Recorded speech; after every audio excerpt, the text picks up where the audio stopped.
The 1980s, MTV ruled the airwaves, big hair, bigger dreams. The Sunset Strip pulsed with a neon glow, a haven for tight jeans, even tighter vocals, and hairspray-fueled anthems. Bands like Motley Crue, Poison, and Bon Jovi became the soundtrack of a generation. Power ballads and guitar solos soared, fueled by youthful rebellion and an insatiable appetite for excess. The musicians were larger than life, gods of the stage with their flashy clothes and even flashier lifestyles.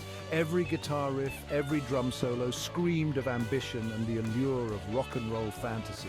The energy was infectious. Fans flocked to shows, eager to be swept up in the spectacle. This wasn't just music, it was a lifestyle, a statement. It was about living fast, playing loud, and embracing the moment.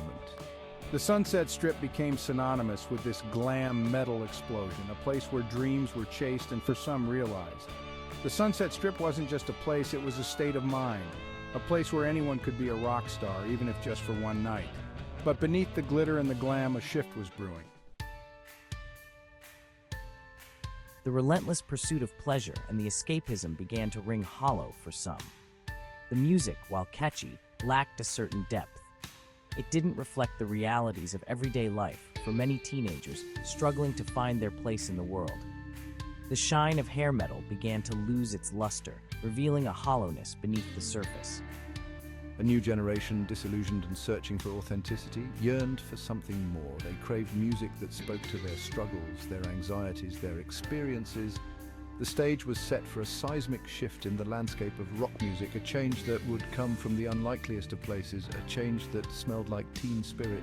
The glam metal scene, for all its energy, felt increasingly out of touch.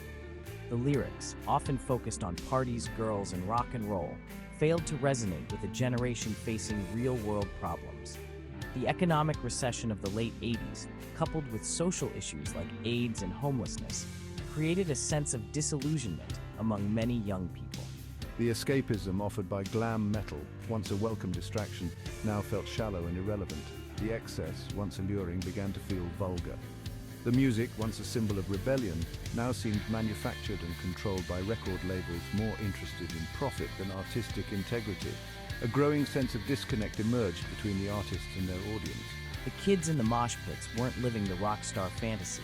They were working dead-end jobs, struggling with their identities, and searching for a voice in a world that seemed deaf to their concerns. The glam metal scene wasn't built for introspection or social commentary. It thrived on escapism and fantasy, a world of fast cars and faster women. But the youth of the late 80s and early 90s were tired of fantasy. They wanted reality, even if it was messy and complicated. They wanted music that acknowledged their struggles, their anger, their frustrations, not just their desire to party. Thousands of miles away from the Sunset Strip, a new scene was emerging in the rainy city of Seattle. Here, amidst the coffee shops and grunge bars, a raw, visceral sound began to take shape. Seattle, with its working-class roots and independent spirit, provided fertile ground for a musical revolution. Unlike the sunny superficiality of Los Angeles, Seattle was a city of introspection, shaped by its overcast skies and a strong sense of community.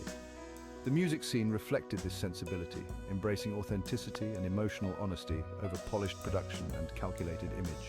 The grunge aesthetic was the antithesis of glam metal's flamboyance. Out were the tight jeans, teased hair and makeup. In were ripped jeans, flannel shirts, and a general disregard for fashion norms. This was music born out of basements and garages, fueled by cheap beer and a shared sense of alienation from the mainstream.